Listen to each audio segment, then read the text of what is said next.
Lovely stuff. Starting as we mean to go on. Hello, how are you? I'm good. I'm very well. How are you? I'm all right, mate. I'm all right. Can I let you into a little secret? You can. So, hello, dear listener. By the way, welcome.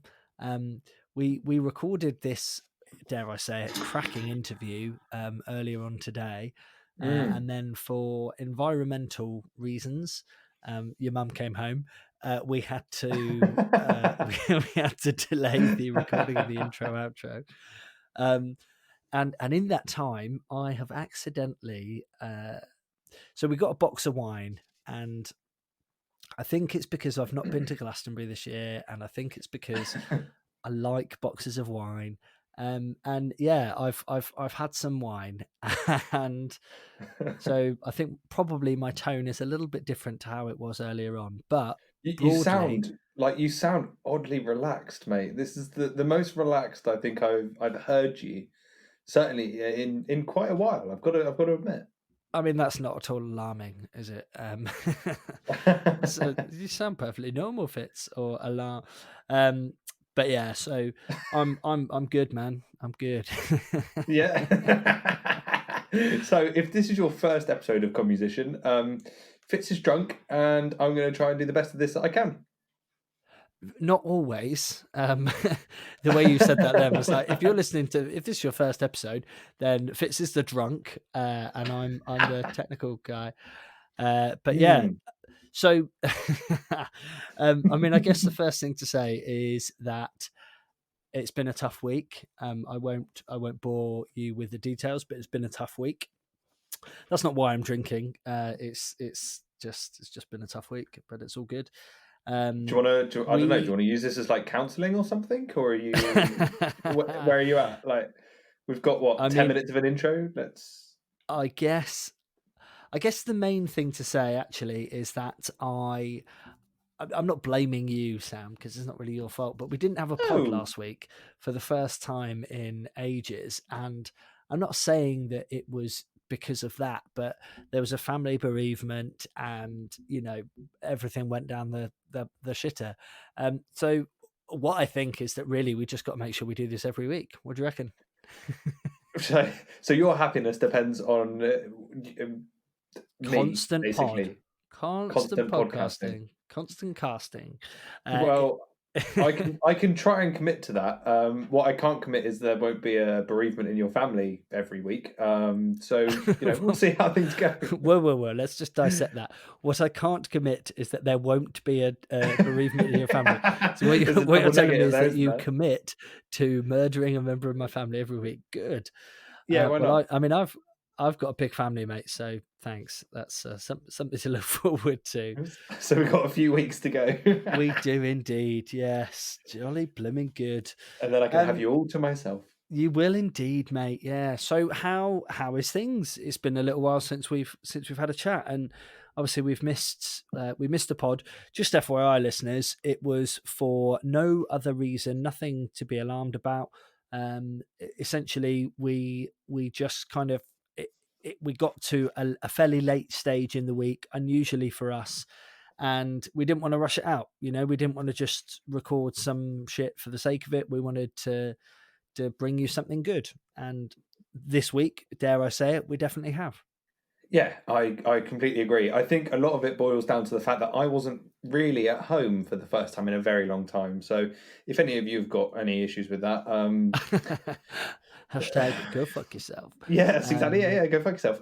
So no, I had a week off of work or working from home, and me and Jody we bought some stand-up paddle boards, and we went and we've been everywhere. We spent pretty much the entire week on them, kind of exploring different places. We've even set up an Instagram at Southwest Suppin represent, Southwest and what? Southwest Suppin. So Nice. SUP is the short for stand-up paddleboard. If you didn't know, Oh, now you do. cool. So yeah, we've started that, and we're going to continue it. So any free time that I'm not obviously podcasting or killing your family, I will be on my paddleboard. Very good. Thanks. I'm 10% cooler for knowing what supping is as well. So that's good. It's win-win. Mm. And also, I think I think it would be very difficult for us to begrudge you going out and enjoying your freedom. A, the weather was lovely, and B, you have more or less, without exception, stayed in that house for what, 3 months, 3 and a bit months? Yeah, just over 3 months. So I feel I was well due some time out of it. Now that it's a little bit safer, we both figured that stand up paddleboarding is probably a reasonably socially distanced exercise. So that's why we went for that. Can I ask a question that I most certainly wouldn't ask if I hadn't had a box of wine? Happily. So you've obviously been able to spend some time with your beloved. Have you been able to spend some time with your beloved? Not yet. Not Okay. yet. I think if there's a list, there's certainly it's on the to-do list. Let's put it that way. If there's anything I know about women, and it's not a lot, they do love to be on a to-do list. So They certainly do. Yeah. excellent. If the in-laws are No, good. listening, I'm really sorry. Well, it is me that needs to apologise. Sam has not had a box of wine, and also, it's just a body, just a body, just a body. Good. I'm going to shut the hell up. So this week, Mr. Turner, we introduce our listeners again, I guess, to a friend of the pod, Mr. Cristian Russell-Pollock, one of the biggest names, literally in comedy, and it was a bloody good laugh. Lovely to chat again, but we kind of covered quite a lot, didn't we? We certainly do. Yeah, he's just brilliant, isn't he? In simplest terms, he is just fantastic. He's a really, really lovely guy, and for someone who, relatively speaking, he's only been in the comedy game a little while, I think it was fascinating it's the first time really that we've chatted to an act who also, like myself, kind of has delved into the world of comedy promotion. And I think it was a really good time to chat to him because, he's suffered through lockdown, as has everyone in our kind of industry, but he's been quite industrious and found kind of success in the online comedy kind of portal, if you like. And yeah, I just think it was a really, really interesting chat. He's a lovely, lovely bloke, and I think that there's a lot to kind of get your teeth into. And if there's anything else, I think I've had a box of wine. Well, I truly hope that Christian doesn't mind, but we're going to introduce him off the back of a box of wine. And I really hope teetotal Cristian Russell-Pollock. He's going to be buzzing. yeah. The non-drinker. I really hope that everybody enjoys this episode because it was so much fun, and he's such a lovely guy.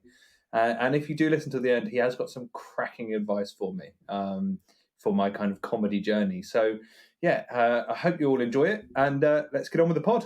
Let's get on with the pod. Thank you for joining us again, by the way, dear listener. We've missed you terribly, and we look forward to seeing you on the other side. That we do. Bye.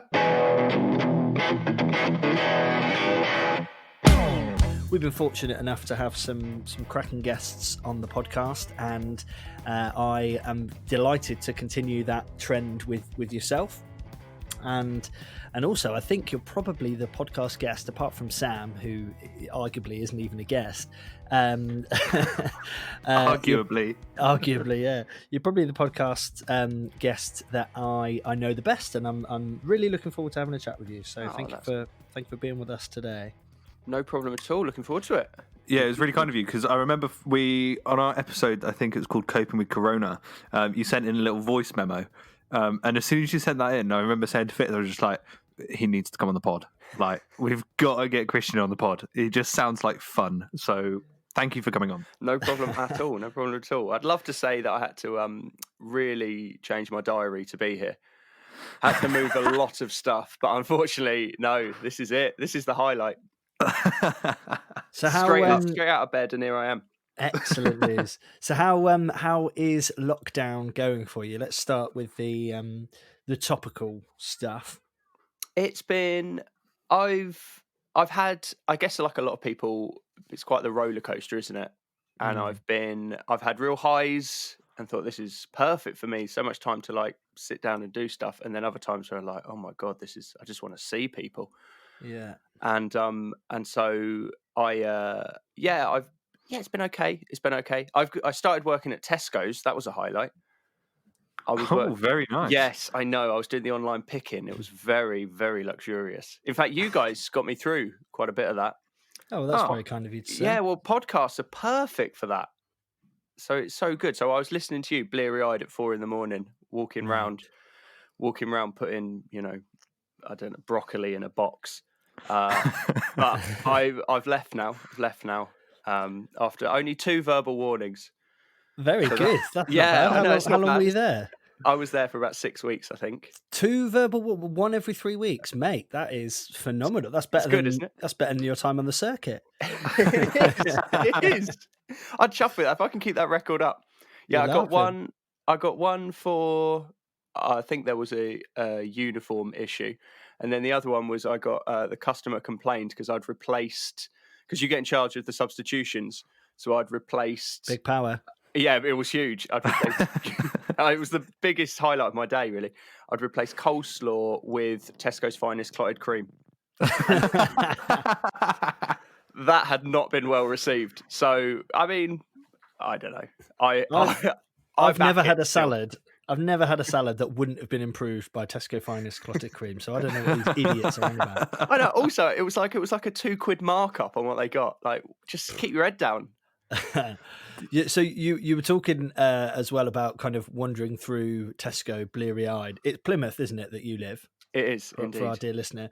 So many moons ago, I used to frequent Plymouth as a teenager. I used to go to the dance academy, and so I can fully empathise with the feeling of walking bleary-eyed round Plymouth at 4 a.m, albeit for probably very different reasons. Youth. I miss it. I miss youth. Oh, absolutely. So, jumping straight in, I suppose, actually, Cristian. So, something that's interested me for a long time, and since I've moved back to the area, continues to interest me. What are your thoughts on kind of being based in the Southwest from a performer's point of view? Clearly, we're not performing much offline at the moment, but how does it feel being kind of based where you are, if that makes sense? Yep. So when I first started, I just moved down from North Wales, and so going to Plymouth was quite a big. I thought it was going to be huge because I thought it was going to be a massive city. I thought there was going to be loads and loads and loads of stuff going on, which compared to Bethesda, which is where I was living in North Wales, there really was, which is like a little mining village. So it was quite a big culture shock from there, but it wasn't quite. But at the time, I didn't know any better. I thought all places had as many open mics and stuff as Plymouth did, which at the time had one poetry open mic. And so I thought it was fine. And then as you sort of progress, you realise, you talk to people, you find out actually there's a lot going on. And then I went through a big period of thinking, oh no, I'm stuck in this. I'm out of the way. No one's ever going to know me. I'm never going to get gigs. And London's going to be so, like, everyone's getting so many gigs in London. I was really, really worried for a little bit. And then suddenly I started I started doing gigs in London and realised that actually this isn't the panacea I thought it was. Because London's got a very different problem. It's got, well, not a problem, it's got a complete reverse of what we've got and other big cities where they've got loads and loads of acts, but not very many audience members. Mm-hmm. Which is weird when you think about how many people there are in London. So they've got nights where they like bringer nights where you've got to bring audience members with you. Yeah. Wow. Yeah. Which is ludicrous, really. And in Plymouth and the Southwest, that is the complete reverse. You know, we've barely got any acts and we've got so many people wanting to come out and watch comedy. So actually, it's so much better down here that I'd never realised, because stage time, I never ever struggled with stage time. You can get, you know, there's no need to have a tight 5 in the Southwest because no one's booking you for 5 minutes. Also, entry to paid work is so much easier. I was getting paid way before any people that I spoke to who were similar, like, you know, doing similar amount of work in London and other big cities. And then I think it's really friendly. I think the acts is a really high standard down here. I mean, some of the people Yeah. you've had on is a great example of that, like Louis Burgess. He's absolutely stonking. He does do Top Secret in all the big comedy clubs, but we've got so many people like that down here, including yourself, Fitz. You're very kind, Christian. You're very kind. I could hear you waiting for me to say it. No, not at all. Not at all. I mean, I echo totally what you kind of say about what you said about the circuit, because I couldn't agree more. Having gigged in London, it's horrible in most of the places. I've spoken on the pod before about having done King Gong at the Comedy Store, which, obviously it's iconic being at the Comedy Store, but equally it's an absolute fucking bear pit, and they want you. They would be happy genuinely if you fell over en route to the stage and broke your nose. They literally would love there to be blood. And you probably get through actually. I'd probably enjoy that as well. Yeah, I've made a note. That's going nice. to be your strategy. But yeah, I think the Southwest scene, if you like, is something that is really welcoming. That's a really nice way of putting it. And I think that as performers, clearly, the opportunity to gig as much as you can is a good thing. And so that's why, I love kind of putting on nights in different places. And, I know you do too. In fact, that's a smooth segue there, Fitz, if I do say so myself. So you, as well as being a fantastic comedian, if I do say so myself, there's a couple of things I'd like to talk to you about. One of them is competitions, which we'll come on to in just a minute, if that's okay. But before that, talk to me about how you kind of put together your events. What are your thoughts around being a promoter as opposed to a comic? Great question. I love being a promoter. It ties in a couple of things that I've always really enjoyed. So before comedy, I did a lot of marketing work. And I was lucky enough to work with some big companies and then also some smaller companies that put on events. But actually, that's what I was doing in North Wales. We were putting on sports events, big triathlons and stuff like that. And I love it. I love putting on events. I love that because if you're selling something, if you're selling like bottles, it's a weird example. If you're selling bottles, as we've all been there, you've sort of, there's no end point. You're consistently selling bottles for the rest until you die. You're just there. Would you like to buy a bottle? Would you like to buy a bottle? And there's no way out. But with an event, there's a finish point, and I love that. I love it all counts down and it builds up, and the buzz you get actually when it all kicks off. And sports events were brilliant because it's properly got to go. If you're dealing with like 3,000 people on a start line, it has to go at 9 a.m. And so everything's got to count down. You've got to clear people off the road. You've got to clear cars. It's carnage for a few seconds, and I love it. And a comedy is a lot less stressful than that, but it does mirror that excitement to an extent. And I really used to love sort of getting people to events. I really enjoy it. So doing comedy is like perfect because you're bringing in your own audience, which is fabulous. And then I really like putting on comedy events because I guess my family have always sort of done it to an extent. We're one of those families. I don't know if either of you had this, but when we grow up, everyone would, if there was a big family gathering, everyone would have to take a turn. Yeah, I had that. Right. Yeah. So I've got a huge family and I've had many a family gatherings, but I don't think. What do you mean? As in like go on and do a bit, almost do a bit, as it were. Yeah. Basically, so wow. Everyone would get up and they'd do everyone would have sort of a thing. It was my dad. Like a Russell-Pollock talent show. Yes, basically, yeah. And so we'd have like my Aunt Maureen, she'd come up and sing Vera Lynn. And then we'd have, and so it would just be the most random things because obviously not everyone's got a sort of a talent as such. So my cousin Laurie, like he was really into kung fu when he was a kid. So my dad made him come out and like pretend to smash bricks with his hand. Yes, please. It was great, and it was so they were like really, really, really happy memories of my youth. And that's sort of, I guess my family have always been into that. My dad tells me these great stories about his dad and brother. So my great uncle, my granddad, doing this ventriloquism act where basically it would be one person sat on the other one's knee with his hand up his jumper. just pretending to be a ventriloquist, and then the finale would be trying to put him in the box at the end. I don't want to go in the box. Get in the box, and just trying to wrestle his brother in a suitcase. That's amazing. Yeah. So basically, I guess, or I see organising events as a big glorified version of that, or comedy nights, and I quite like the nights to reflect that, and they should be really varied and loads of different styles and attitudes and political beliefs, and everything should be really varied, is my personal belief on how to organise a night. Yeah, I think it's good, isn't it, for an audience to kind of go to a gig and get lots of different styles of comedy, because if you go there and everybody is just one-liners, by the end of the act, by the last act, you're going to be bored of them. You need something different, don't you? So it's so true.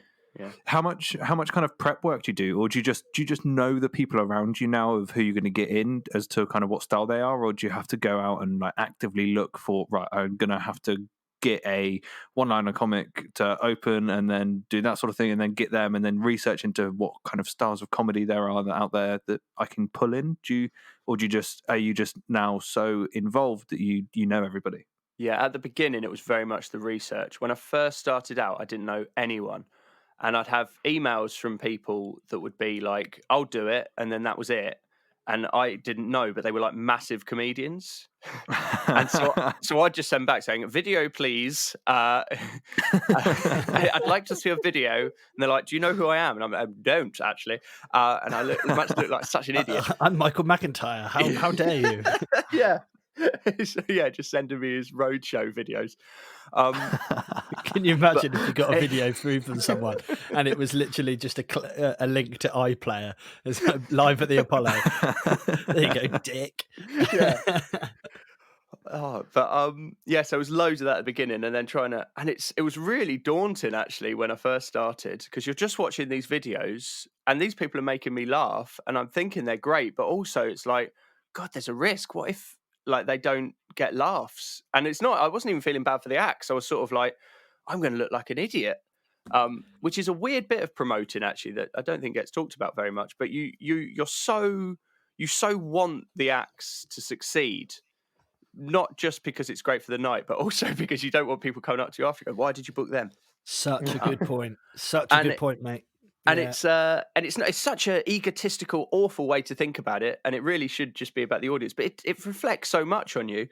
So I spent so much time at the beginning researching the acts, and I was really, really happy with all the lineups, everyone that's performed at gigs I've done. But since getting involved in the scene, now you see people, and I've seen someone like Becky Brunnen's a great example. I saw her do a night in Bristol, and she's just amazing. It wasn't a particularly big audience, but she made it feel like there was hundreds in there. And so I just spoke to her afterwards. I was like, please, would you come and do this gig for me? It's paid work, obviously. She's lovely, yeah. Oh, and she was amazing when she did it. So you see, it sort of goes like that. You see people and go, I've got to have them at my night, which is such a lovely bit about organising a night. Mm-hmm. Is sort of you almost want to share it. You want to share these people. I still sort of run it, but running a really nice gig in Totnes, and we haven't done as many, obviously, at the moment. We will do some more after Corona, and that had the audience there was so lovely. You did it, Fitz, mate. It's the Barrel House. What's it? Barrel House. That's it. Yeah. Oh, what a lovely gig! And I was just about to say actually that as a promoter who also hosts the night, there's a big kind of difference between just being a promoter who books the night, and you kind of hit the nail on the head. But what's particularly lovely about that gig is it's upstairs in a pub, which often is the way of the best kind of intimate little gigs, but you crammed them in. There were so many people there, and one of the things you're very good at as well is the marketing side of things. And I know that you kind of play little games with the audience and you encourage kind of competitions and stuff. And I just remember turning up and being blown away by it. It was ever such a nice gig. Oh, thanks, man. That's very kind. It's one of those things. I'm very, very proud of that night. Because it was my first entry into organising gigs, and it almost became. It was almost too good, because then I thought all gigs that I organised were going to be like it. But it's so hard to get that atmosphere, replicate that atmosphere, because the people were perfect, but also the room itself, like you said, it's an old-fashioned ballroom, Sam. I don't know if you've ever been to the Barrow House in Totnes. I haven't. No, It's I don't. gorgeous. It's just a gorgeous room. Yeah, I tend not to venture down those kind of ways, because when you play with the band, I played Torquay a couple of times with the band, and it's the messiest night I think I've ever had with the band. So it's a rare occasion that we'll head down to that side of Devon. Yeah, fair enough. Well, if you get a chance, maybe we'll get you down for a gig, Sam. I know this. Well, you're looking for a gig, aren't you? You will. Hey, Well, yes, Christian. yeah. Always working, mate. I love it. That would be a good one to do. Oh no, that's a really good point, actually, because that would be a lovely gig. Because the thing to and I'm sure you'd agree with this, Christian, but as your first gig, Louis Burgess kind of said that it doesn't really matter how it goes, because for him, he didn't have a particularly good one, but it did the job of making him want to do it again, kind of thing. Which is, if you're going to do it, that's what all you want. But actually, I think it's really important that if you've got the option, you choose relatively carefully, because I would not advise, for example, doing the King Kong comedy show as your first gig, because you would be put the fuck off for life. Whereas having kind of an intimate, friendly audience there who ultimately want you to succeed, that would be a lovely one for sure. Yeah, definitely. Yes. We'll see how my joke writing goes before I sign any dotted lines, for sure. Fair enough. But it is such a gorgeous space. Oh, sorry, I was just going to say, I just remember the one thing, talking about organising gigs and stuff, and the Barrel House in particular, there's a really interesting study someone did, I don't know if it was a dissertation or a master's piece or something, was on how the actual architecture and the room plays an impact on the night. And it's fascinating. And basically, like, if you can get a room with character, you will have a night with character. And that sounds sort of obvious when you put it down to those basic levels. But actually, it's changed it for me, because now I go into a venue and I don't, a potential venue, pardon me, and I don't just want to talk to, the organizer. I want to have a good walk round and it's like, is there actually any character here? And if it's some sort of boring hotel room, it's like, okay, it's going to need some serious lighting work to make this feel, any sort of ambience or anything. I think that's such a good point, because I was just going to say, Fitz puts on a gig at the Firehouse in Exeter, and like 9 times out of 10, one of the comedians that night will always say, I feel like I'm in Lord of the Rings, or I feel like I'm in Hogwarts, that sort of thing, and it just adds that kind. Then the people in the audience, you see them looking around, going, "Oh yeah, check this out," and it just it brings a whole new energy to the room, and it's the same for kind of, I think, with any industry. If you get the right environment, then the night is just going to kind of take off by itself, isn't it? Big time, yeah. It's a lovely kind of notion, I guess. I'd not even really considered that, if I'm honest. But actually, of course, it makes perfect sense, because if the audience are in a place that's a little bit kind of not wacky, but like you said, has got character, then I think that I'm in my head very poor for podcasting and a very dull medium in this respect. But in my head, I'm envisaging loads of gigs that I've done and that we will have done, and thinking about the venues and thinking, oh yeah, crikey, that's an absolute belter. And it's what a cracking point. Good knowledge. Well, it was just someone's research, not mine. That's a good thing to do your dissertation on, though, isn't it? Just going to loads of comedy nights. I should have done that. That's such a good idea. Just do a dissertation in something you're really just interested in. So on the subject of kind of performing, clearly we are not able to in the traditional sense at the moment. But I know that you've been certainly keeping busy in terms of online gigs. So talk to us about that. How did you get into them? How have you found them? And didn't you do one, was it last night as we record?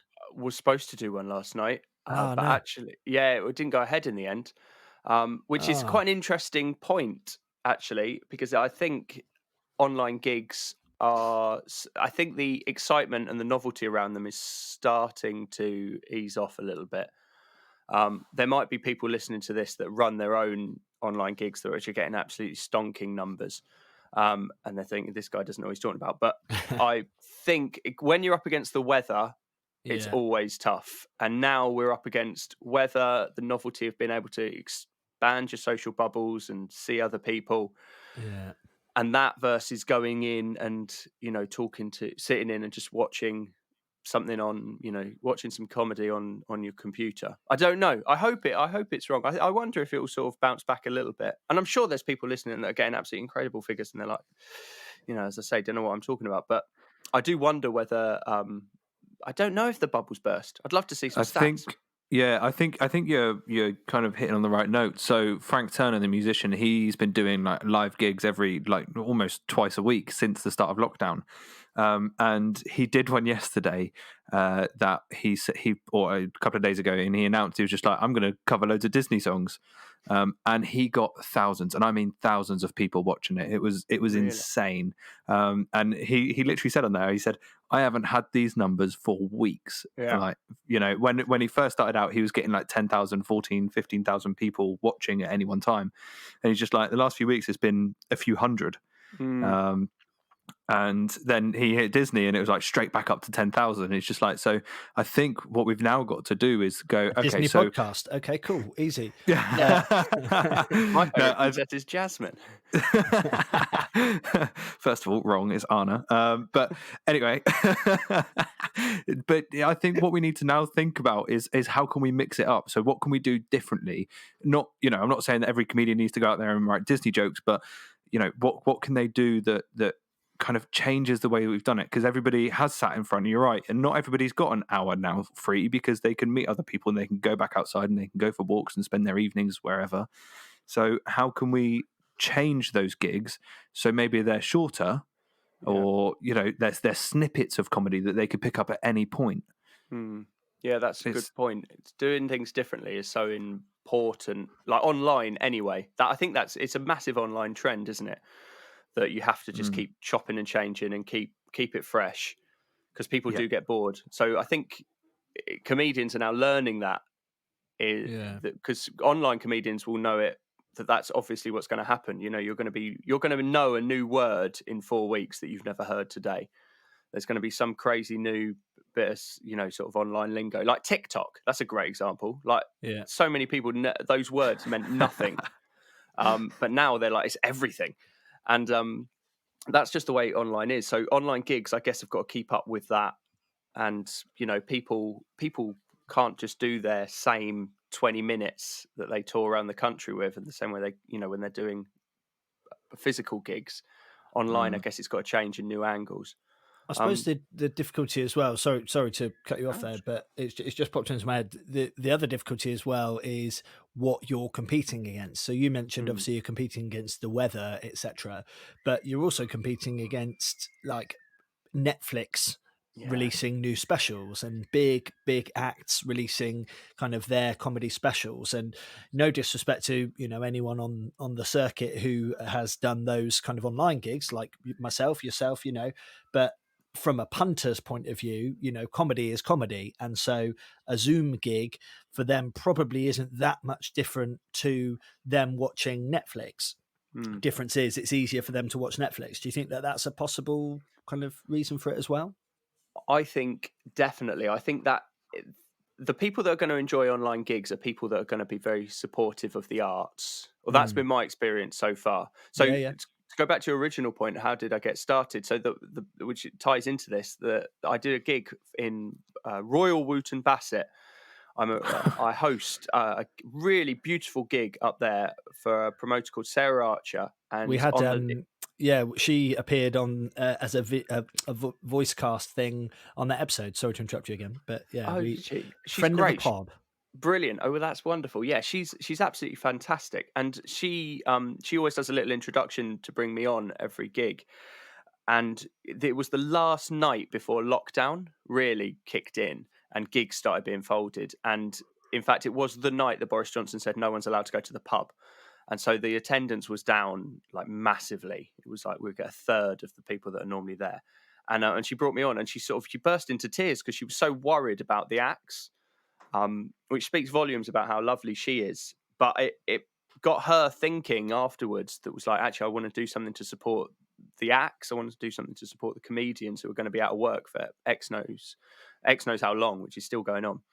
And so she sorted out this company that Couch Comedy Live, and they organise online gigs. And so because of that background, I think the majority of the audience are sort of arts lovers and people that understand the value of it. And actually, if we just only focus on Netflix, we're going to lose the theatres, we're going to lose sort of local, like room above a pub type gigs. We're going to lose all of that because there's not going to be people supporting the comedians and etc. etc.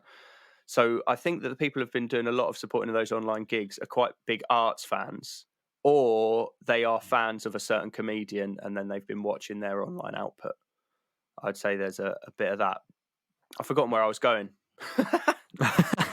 No, it's cool. So I think I think one of the really important things for comedy going forward, not that I'm a comedian, but just from observing, would be maybe looking to kind of breaking into like the afternoon gigs. I think there's going to be, when the pubs reopen, there's going to be a lot of meter distances in beer gardens and stuff like that.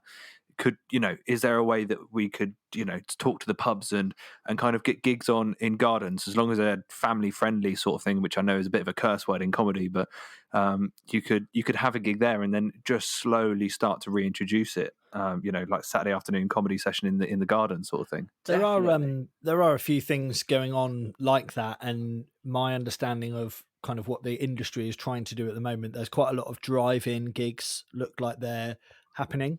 Yeah. So my understanding of it, I've not looked too much into it, but basically you go to kind of a big car park with a stage, and then you have like a radio. You get given a radio so you can hear what's kind of going on, and I think that's quite interesting. Daytime gigs as well. Have you ever done daytime gigs like where they bring your own baby and stuff like that? I've not. I'd love to do one of those. Yeah, I would, because as I've heard they're brilliant. I like all that sort of stuff. I actually, people talk about you can't do comedy outdoors and you can't do comedy in day and you need certain conditions, which is certainly true to a point. There are certain acts that I can understand would need all of those conditions because of the content. But I think most people could pull it off. I think most acts I've seen would be brilliant in the day. And I think it's more of like a fear. It's a stepping into the unknown in the same way that comedy gigs were. People are like, it's never going to work. Me included, my girlfriend, she still winds me up about it because the day of lockdown, she said, well, why couldn't you do some gigs online? And I was like, it's the worst idea ever.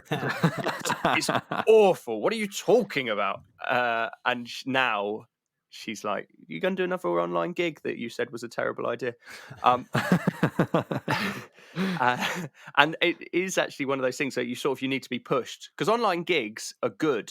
I think they're really good.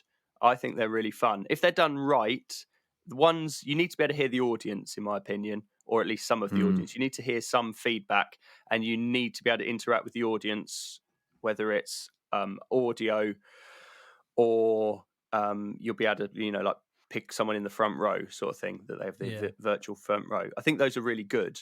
And I think it's so nice doing something that's live and communal. And that is why it will always be better than Netflix. And I don't think that's sold enough. And I think that's about physical gigs as well. Because I used to say to a lot of people, because sometimes you'd have gigs that are on the same night and they'd be like, oh, they're competing. It's like, no, we're not competing against each other. Well, to a small degree we are. But in reality, we're competing against Netflix. Yeah. Because there's so many people sat at home in this town that could be at both of these gigs. I've not just that made it sound like I was setting up on loads of people's patch. No, it was so.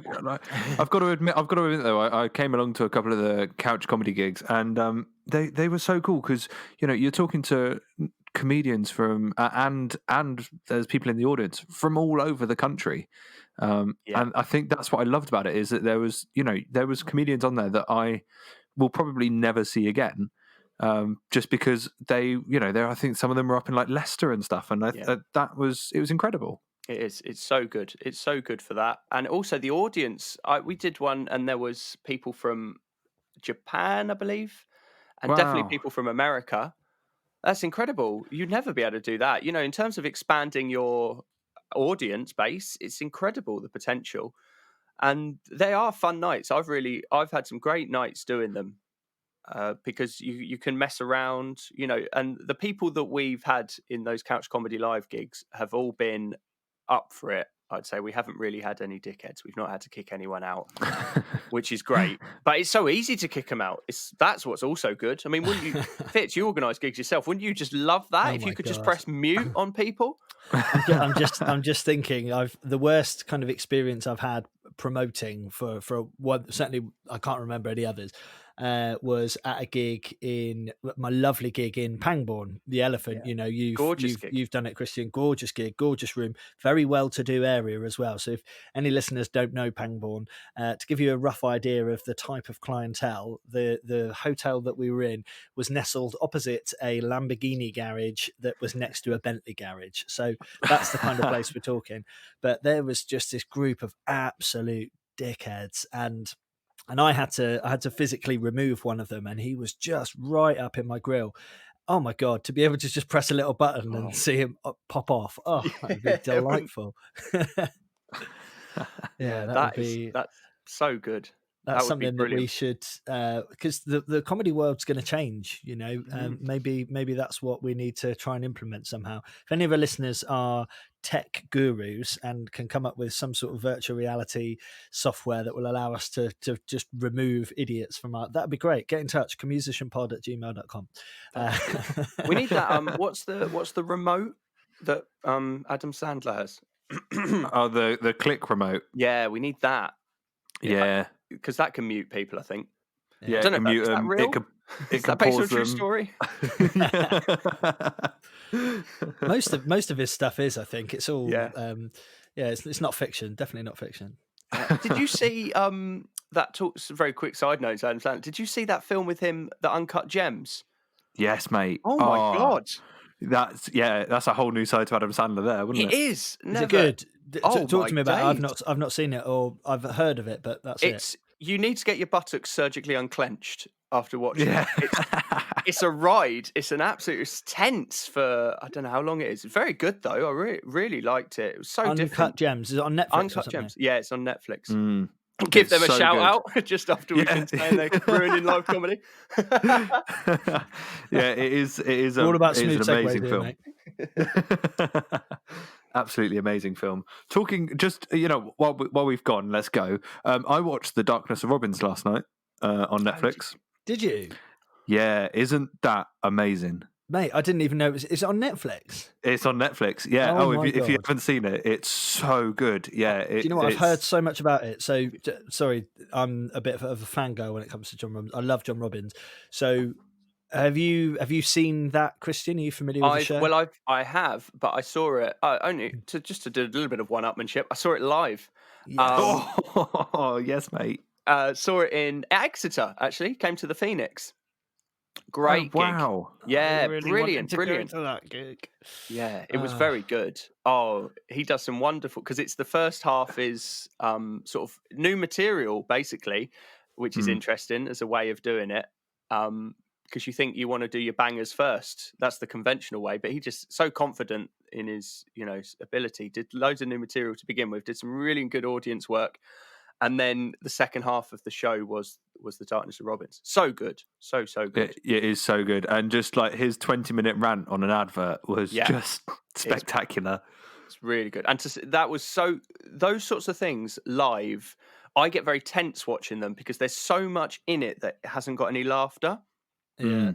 And I get tense, not because I don't think it's going to be funny. I know it is.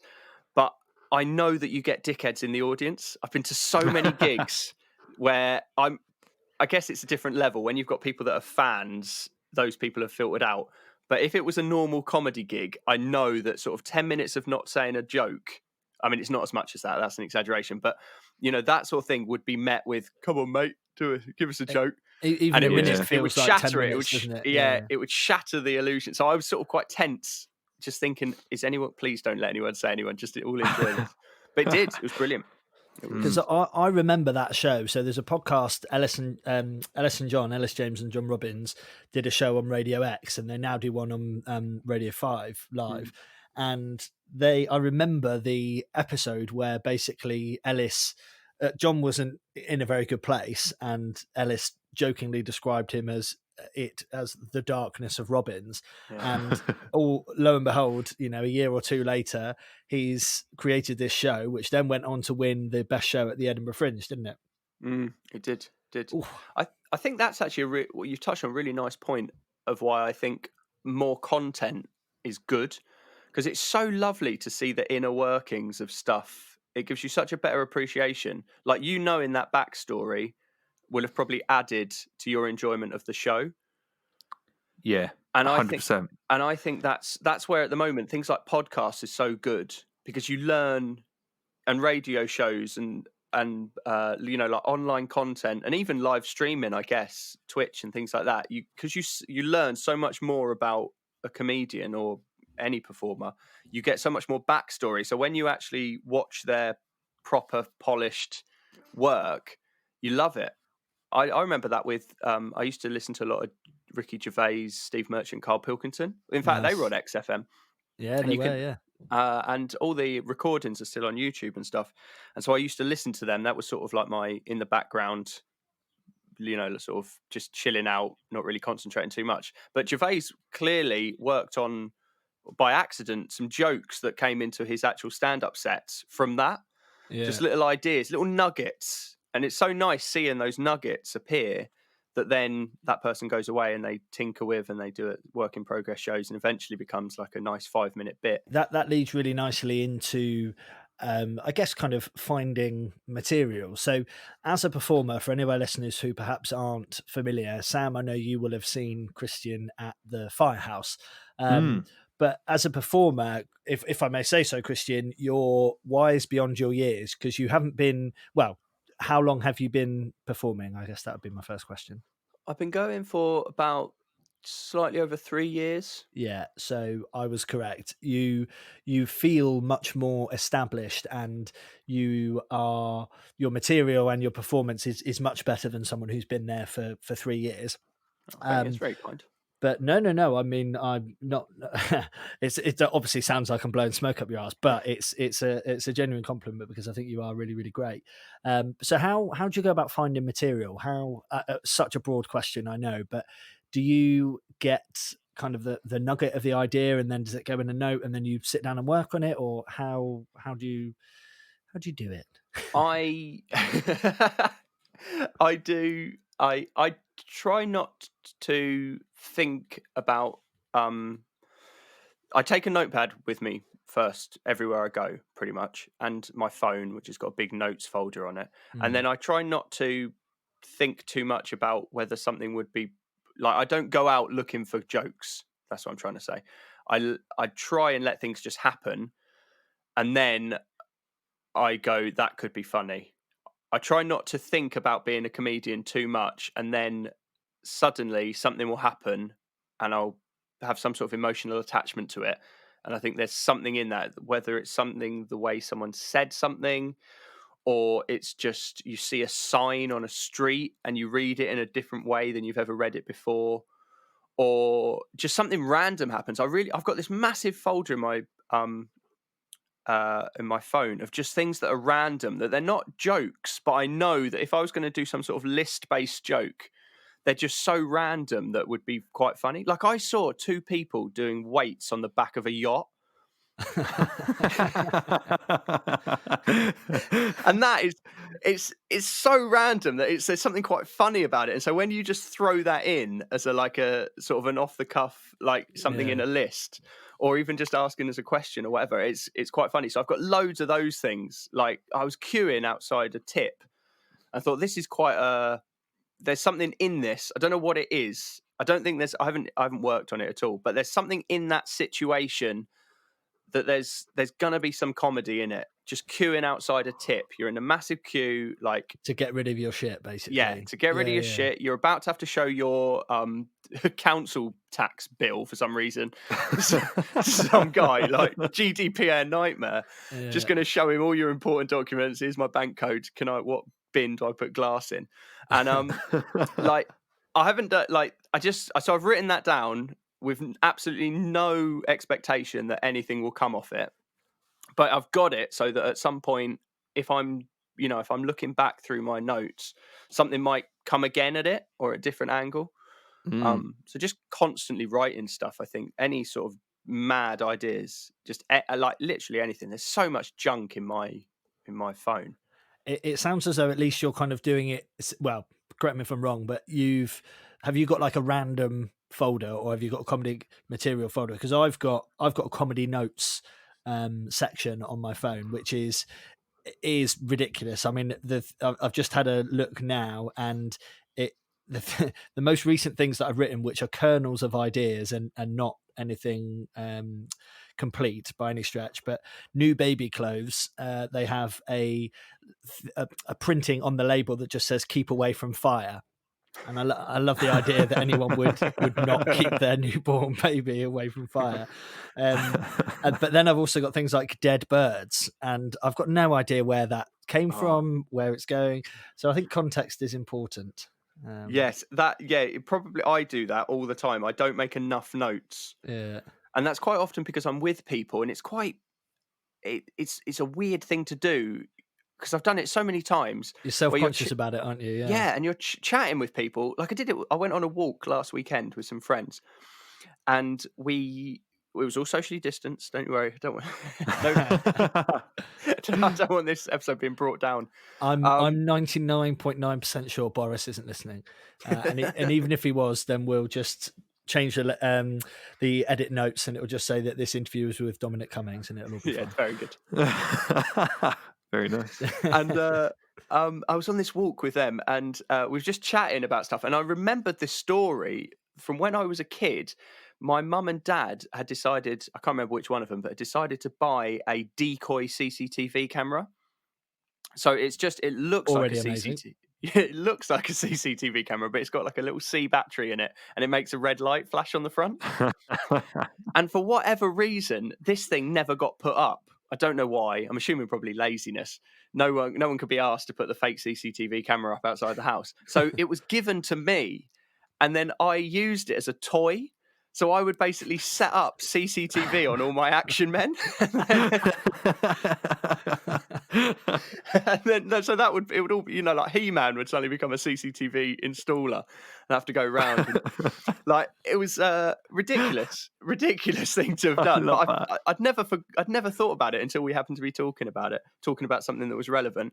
And so then I was like, there's potentially something funny in that, because that is the most ridiculous toy for a child. So then in the middle of this walk, I had to like just stop, get my notebook out, and start writing all these daft notes. And I suddenly felt really self-conscious, which meant I didn't do a thorough enough job. Yeah. So that's why there's so many notes in my phone that are like half-baked, where I've not put anywhere near enough time and effort into padding it out. So this is a really good, important point for you, I would say, Sam. If you have a funny idea, write it down, because if you let it go, it's gone. It's 100% gone. And it's exactly the same. It's exactly the same as like when you're like kind of when I'm playing guitar or playing my bass. If I come up with a riff, if I don't hit record on my phone, that's it. Like I will never play that same riff again. So if the band could have had the #1 single in 2019, I probably lost it. Like because I just I played it and then never played it again.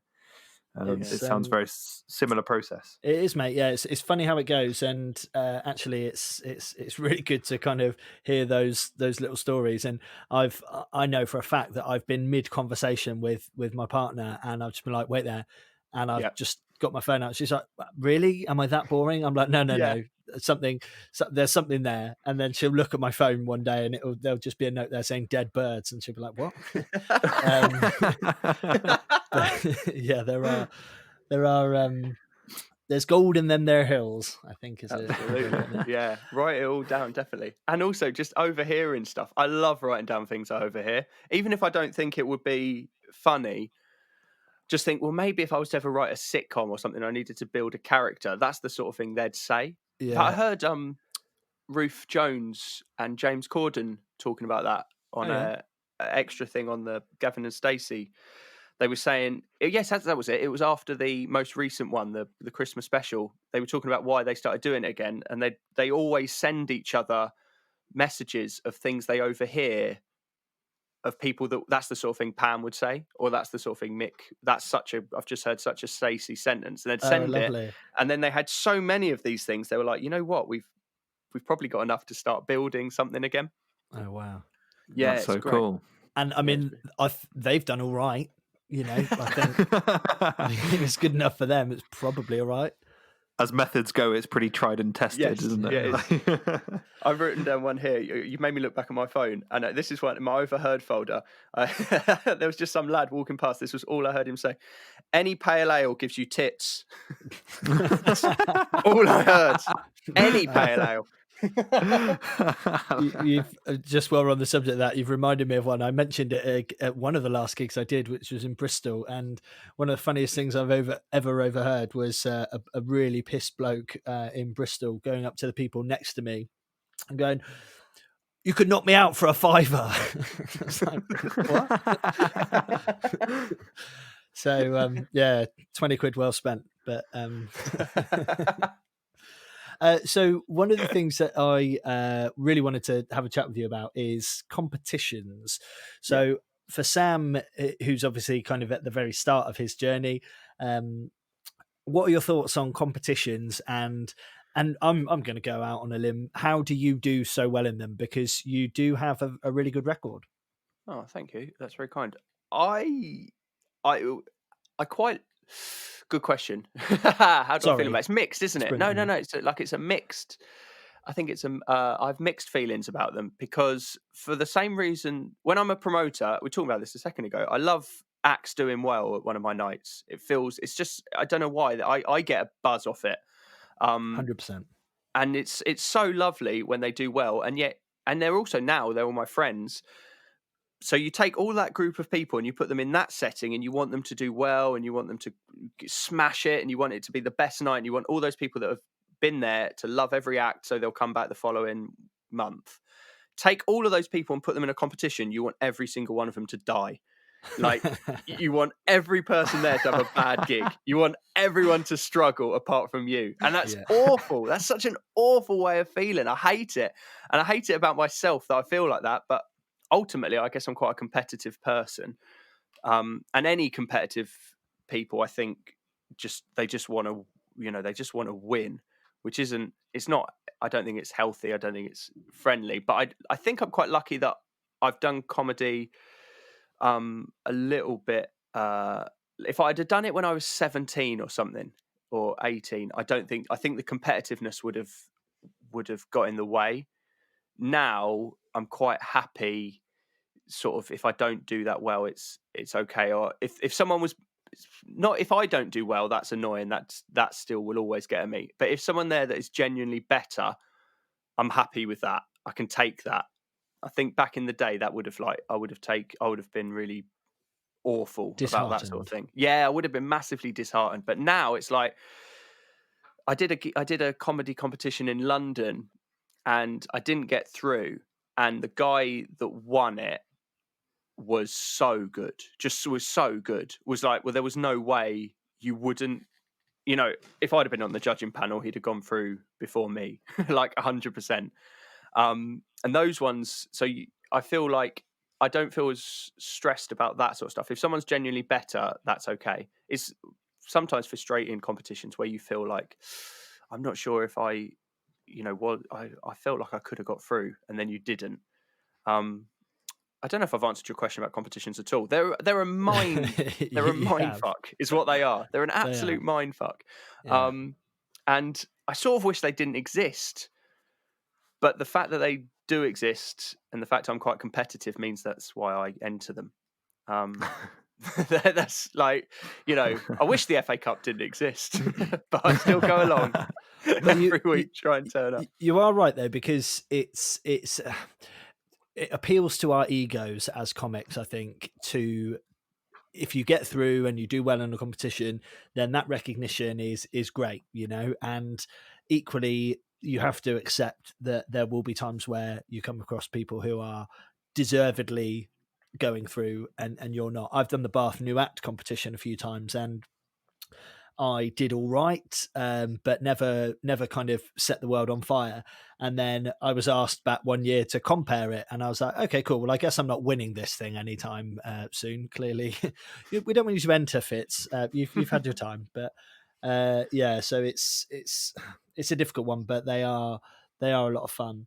But Yeah, you did the stand up for cider. I did. How was that? Because that that's the sounds like best a really one. nice one. Yeah, that's the best one I've ever done. Because that is, for some reason, and it's Trish Caller who organises it, she's managed to set up a competition that feels like a gig. You genuinely want people to do well because you know that the more, well, that it's just friendly, firstly. I don't know how she's done it, because I don't think there's anything there that's very different to many competitions. Although there is a lot of audience, which is at all the heats, which makes a difference. Yeah. Because quite a lot of competitions, particularly in London, the heats will be badly attended, and that's where London acts actually come into their own, because they're quite used to performing to lower numbers. Which sounds like a diss. I don't mean it as that. But I've spoken to a few London comedians that have said that. They're like, wow, there's a lot of people here for this heat, if they've ever done anything this way. And if you're used to performing to quite a few people, then performing to not that many is actually much more scary, because you can see everyone's faces and you're like, oh my God, those 3 people, they're all not laughing. The whites in their eyes. Yeah, yeah. It's terrifying. So stand up for cider, they get a big audience, always sells out. All the acts, like I've always done it with, have really got into the vibe and just been very friendly with every each one. They want everyone to do well. And of course, where that benefits is that it means that if everyone has a good gig, the audience are really on side, and it's so much easier. It's so much easier playing to a warm room. So yeah, that's good. That's a lovely one. Yeah, it's really shout out to Trish as well, because she's one of the key promoters, I think, down in the southwest. She almost runs the game in Somerset, and it's it takes a lot to that. I mean, this is a whole other kind of podcast, running a gig, but I think you've touched on something really nice there, which is having a competition that feels like a gig is brilliant, and difficult to begrudge anyone doing well at that type of environment, which is win-win, really. Yeah, it's really fabulous. Yeah, she does a great job with that, and actually all the gigs she runs, and I guess that taps back into the whole promoter thing of making it feel like a variety show, perhaps the wrong word, but making it feel like a party, I'd say, is a good way of looking at it, and getting acts in that everyone's quite friendly. There's not a lot of egos backstage, the gigs people. That's a big one actually when promoting a gig. You actually want to book a lot of acts that are nice backstage, I would say. And in the southwest, that's pretty much everyone, to be fair. There's a really friendly, welcoming atmosphere. So stand up for cider, I'd definitely recommend if any comedians are listening. It's a good one. In 2022. Good point. Yeah, that's a good point. Yeah, 2030, and you get some free cider, which that hooked me right from the off, to be honest. Yeah, although I don't drink. But I did try and use that to my benefit once, because when I did it one of the heats or something, I said I don't drink. So if people vote for me, I'll give them all a cider each, because you get your body's weight in cider. Wow. Yeah, so I was just going to give everyone a cider. I was prepared to stand at the doorway and just give people a bottle of cider as they left. I was willing. All I will say is I would wear a lot of clothes to that final before I was weighed, for sure. I'd want to make sure I was stacking out. Although actually lockdown, I have had a few drinks, so perhaps wouldn't need too many extra clothes. So first of all, it's been such a pleasure. Thank you, Cristian. So we unless you can think of any other questions, Sam, we've got our kind of final question, which we ask all comedian guests who appear on the pod. So Samwise, take it away. Hello. So, hello. Hello. Good. Lovely. That's a good start, isn't it? Yeah. Good. I'm so, as you know, I'm going to be doing my first comedy gig Yeah. You shared some amazing advice earlier about kind keeping notes and stuff like that, which I will do. But what else have you got? Have you got any other advice as I head towards my first ever gig? Yeah, when are you thinking of doing your first one? Have you got a date, or I guess what? Bad question. You had a date. Did you have a date penciled in and all that? It will be penciled in roughly. It will be about March next year. Okay, cool.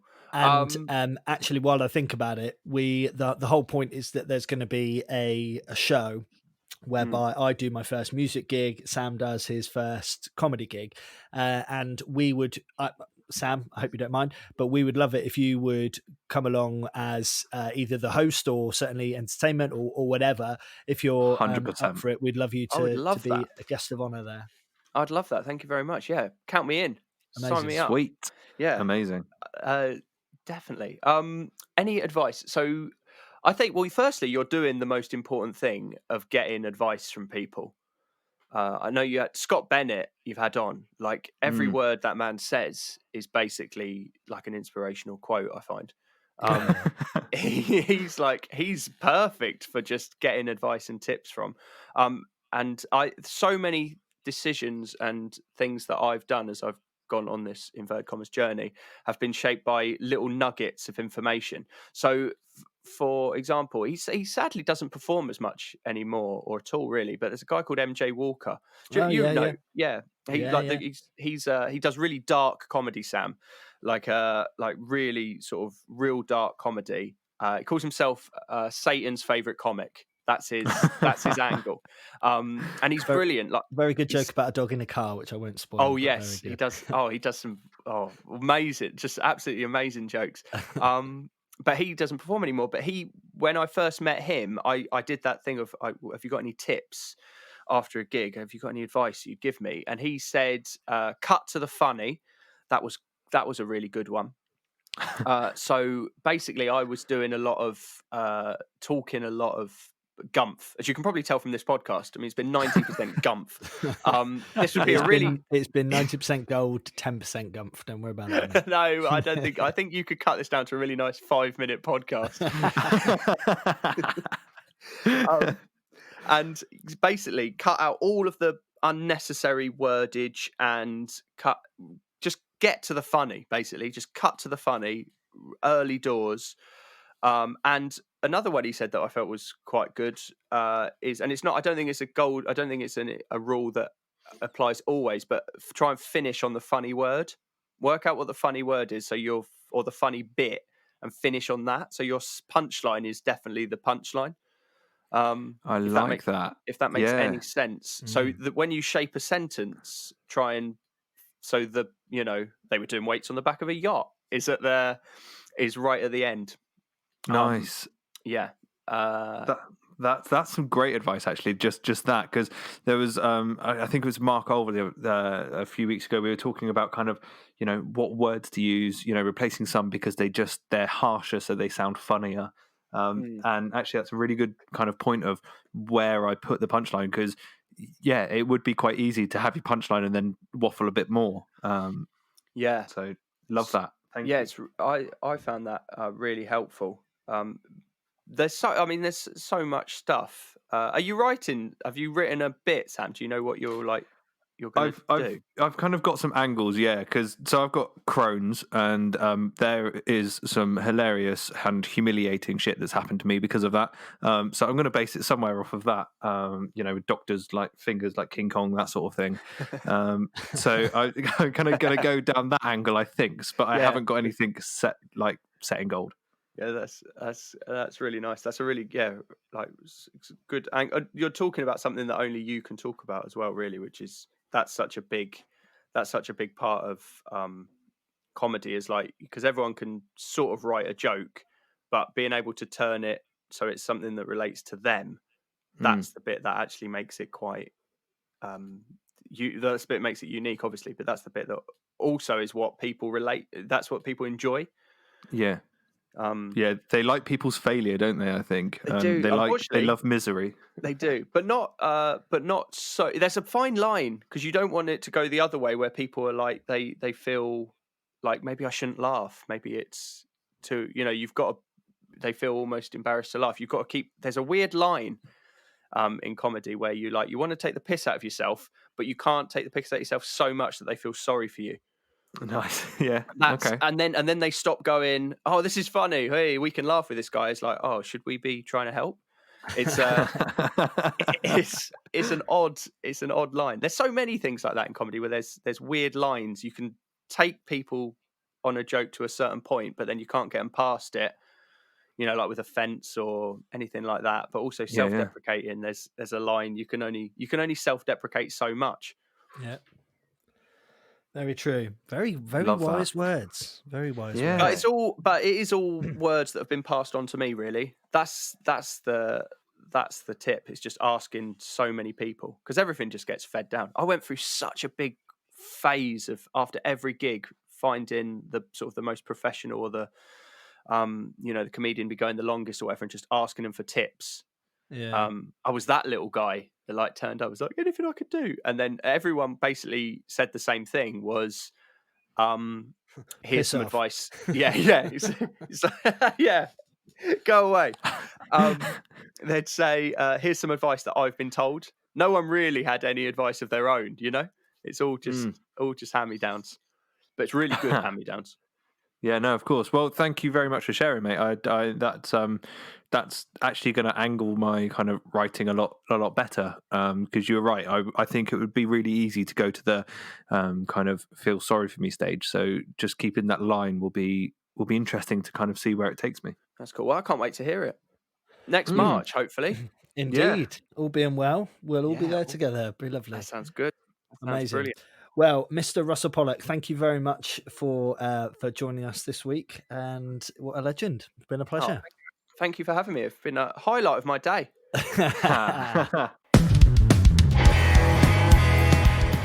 Cristian Russell-Pollock. What a lovely, lovely human. What a lovely human. Yeah, he really is. And I think I didn't mention it during today's chat, but Cristian was instrumental / the entire reason I have a website for my Fits of Giggles side of things. And he basically kind of took the project on himself, which was so kind. And dare I say it, I have quite a good blooming website. So thank you, Cristian, for all your help. And I actually think, and we've spoken to quite a few comedians on this podcast, but very rarely have we got towards the end of the podcast and I've thought, do you know what? Sam's actually probably going to go and do some writing now. Yeah. And I did feel that perhaps that was the case today. Yes, absolutely. Now, in the time since recording this podcast, you've had a box of wine, and I've watched Star Wars. Yes. So yeah, I haven't done it yet, but he's definitely kind of given me the right angle, I think, to go down, which is fantastic. I know where I'm going to start. I think the fact that you like Star Wars is something that you can play on as well, because Star Wars is popular, I'm told. And there'll be jokes within there, or even there's self-deprecation. Good chat, Fitz. But how's that wine, mate? Wonderful. There's lots of options that you've got to kind of almost playfully take the mick out of yourself for being a Star Wars guy, because you can guarantee there'll be other Star Wars guys in the audience. And before too long, mate, we're going to have an episode that is getting into the nitty-gritty of writing your first set, because we've spoken to a lot of comics now, and I have fallen off the wagon in terms of certainly playing guitar. I'm not playing every day by any stretch, still picking it up when I can, but you are possibly behind me in your journey. What do you think? Yeah, I think I am. What I think is more frustrating is that I've had some incredible advice to help me go on my journey, and as of yet, I'm to do anything with it. That's true. But it's like anything. It's like if you haven't been for a run and you're starting the couch to 5K, the hardest thing is that first bit, because honestly, I genuinely believe when you start and when you kind of get into just, as Cristian said, getting a couple of notes down, getting some random ideas, and then finding some time to just just write, just fluff away at them. It will be rubbish, and that's fine. But there'll be for 10 minutes of writing. If you get one bit that's good, then that's a good session, and that's absolutely fine. So yeah, just one of these days we'll have a podcast record, and we'll say, "Oh, how's it going?" And you'll say, "Do you know what, mate? I've bloody written a bit." And it'll be really good. Now, here's a good question though, and it's something that kind of with Christian we spoke about, because I've kind of had thoughts of where I'm going to start my comedy. But am I going to do? Are we going to write my first joke on the pod, or are we saving them all for when the show goes live? I think that we can. It depends on the joke. So, ultimately, I think it would be really cool for us to get to a point where we have discussed some material. And if you come up with kind of a bit, because you might not necessarily be a one-liner act, you might just come up with bits, and that's cool. So we will chat, and I think that'll be a really fun kind of process. And imagine how cool it would be to get to our live show, whenever that will bloody well be, which Christian, by the way, I kind of threw that on him, but he's going to join us. That's amazing.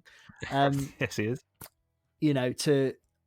As an audience member, I know that if I go to see a comedian and they've got a bit that I love seeing that bit. I'm not necessarily that bothered about the new stuff. Sometimes it depends, but so yeah, for our listeners who come along to a live show, can't wait for that. How cool is that to say? Yeah, I totally agree, mate. And it'll be so good. And it's exactly what Christian said about when we were talking about the darkness of Robins in the episode, where it's just like when you have that kind of history with it and you know what the story is, you appreciate it so much more. So you're bang on. I will take some of the material that I kind of come up with. We'll work on it in the pod, and then I will show everybody the final version at the live show. Yes, you will. Cool. So yeah, a really great episode. Thank you again to Christian for joining us. Thank you to you, dear listener, for joining us. And we have, I guess it's not really a spoiler alert, but Sam and I have been working hard behind the scenes, and we've got some exciting kind of changes coming up. Not changes per se, but we're really keen to push this podcast onto the next level, and we've got some ideas that have kind of been influenced by some of the feedback that you have given us, and we are really, really grateful for that. And yeah, I think over the coming weeks you might see a couple of little changes, and we're really excited for the direction that the podcast is going, and thank you for your continued support. Yeah, couldn't agree more. And if you do have any thoughts or anything that you'd like to see us do, then just get in touch. Comusicianpod@gmail.com, or all the socials @Comusicianpod, and let us know your thoughts. Let us know kind of if you think that we need to go down a certain angle, just to make it more entertaining. Because at the end of the day, we love talking to each other, but you guys have got to listen to it. Damn straight. Nice one. Well, look, everybody, have a fabulous week, and we will see you next week, because we're not going to miss it. No, we are not. We're here, and we are really excited to be so. I was going to say something totally different then. I know where you're going. Yeah, soz. Cool. Box of wine. Next time we speak, dear listener, I promise you I won't have had a box of wine. Promise. Yeah, I can't promise that. Have a lovely week, everybody. See you soon. Au revoir. Bye-bye. Thank you for listening to Comusicianpod. Intro music was Gangster Life by Dirty Blueprint. This podcast was brought to you by Fitz and Sam. See you next week.